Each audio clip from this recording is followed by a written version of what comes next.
Rally, possibly the hardest discipline of motorsport. Drivers take cars of both today and yesterday and push their machines and themselves to the absolute limit. NASCAR, the oval racing, high-speed, contact-heavy motorsport that requires full concentration to not hit the drivers around you. Endurance. Keeping the car in one piece is critical, and yet the sport as a whole is against it. Drivers must choose when to drive hard and when to play it safe. Oh, and then let's just add some jumps from short course off-road, because why not? Combine all of these, and you get Rallycross. A dirty, difficult, fast, contact-heavy racing discipline. There's a huge variety of courses. Purpose-built Rallycross tracks exist, but there's also Rallycross layouts from Formula 1 favorites, modified short course tracks, and yes, even street circuits. There are even different series that showcase different sides of the sport, all owned by different organizations. World Rallycross is the top-of-the-line championship. Drivers race all over the world on all sorts of courses. It's probably the most popular Rallycross championship. In Europe anyway, just like how WEC has IMSA and Formula 1 has IndyCar, World Rallycross battles it out with Nitrocross. This series is mainly built for both being competitive and entertaining, because of course it is. Pastrana created the thing, but if that's not what you're looking for, then there's Rally X. No, not that Rally X, this Rally X. This series may as well be the continuation of the old European Rallycross Championship. They use the permanent Rallycross tracks that the FIA have forgotten about, and even the top supercar class has a bring whatever runs rule. By far the most unique thing about Rallycross has to be the starts. Once the ready to race light flashes, the drivers hold the handbrake, crank up those RPMs, and create a wonderful sound that only a sport as chaotic as Rallycross could make. It'll be a random time when the green light drops, and when it does, everyone unleashes all that raw horsepower onto the track, and from then on, it's anyone's race. And DeYoung trying to squeeze inside, he'll grab third, and DeYoung... Now then, how does this sport work? Obviously you can't have everyone racing at once, right? Well, it didn't stop some from trying, but that's a story for another day. While the different series have slightly different formats, they all use this basic template. A few rounds of practice before a qualifying session. These tracks are like 30 seconds long. Do we really need a qualifying session? Then comes the real racing, with the heats. These can last anywhere between 2 to 4 rounds depending on the entry list. You'll get points depending on how well you finish and your overall time. This will set up the semifinals. 6 laps, 2 rounds, 12 drivers.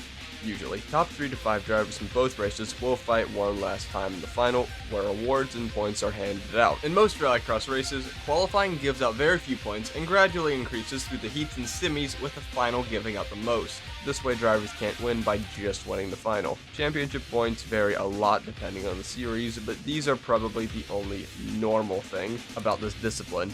Speaking of normal, this is a Joker lap. This is usually where most professional racing elitists absolutely lose their sanity. The Joker is an alternate route. Can be longer, can be shorter, but you gotta take it once. For longer Joker tracks, if you don't take the Joker, you'll be getting a 20-second penalty, and on shorter Joker tracks, you'll get a penalty for taking the Joker twice, but missing it is a big enough penalty by itself. This adds a whole new layer of strategy to the races, as choosing when to take the Joker can make or break a race. Longer Jokers are also used as penalties.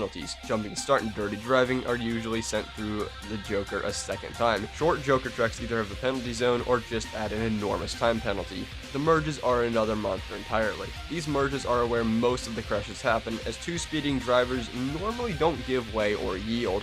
This of course means the series has some very unique rules. While this is depending on the series, if a minor crash happens, a yellow is pulled out, and the drivers have to slow down and not pass near the yellow. However, once they've passed the yellow, they can continue racing as normal. Traditional yellow flags aren't seen here because these races are only 6 laps. Now what about a red flag? These are extremely rare, as these drivers normally have lots of respect for each other. However, if a large crash happens or a car breaks down anywhere near the racing line, then a red flag will stop all of the drivers and restart the grid with however many laps were left.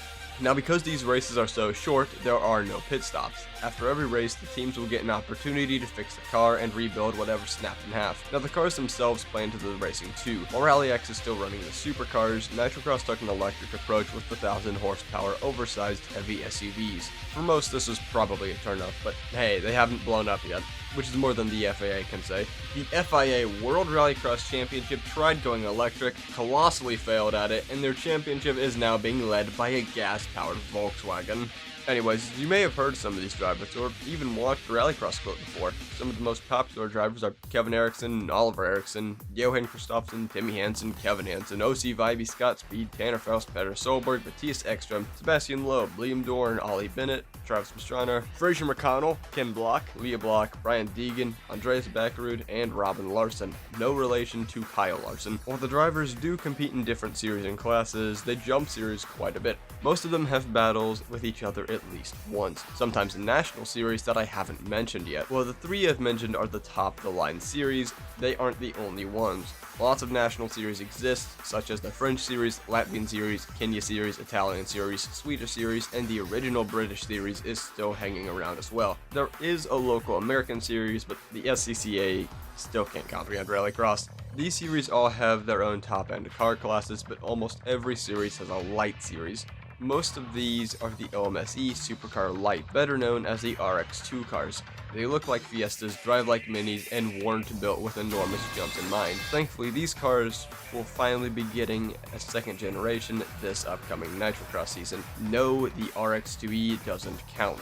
Now, for whatever reason, this discipline never took off. There isn't a central place to discuss it online, no real Rallycross enthusiastic content creators, and there isn't even a proper Rallycross game unless you count Dirt Rally to iRacing or AMS2. At the end of the day, Rallycross is an awesome short course series that deserves some love, as its format is literally perfect for Gen Z.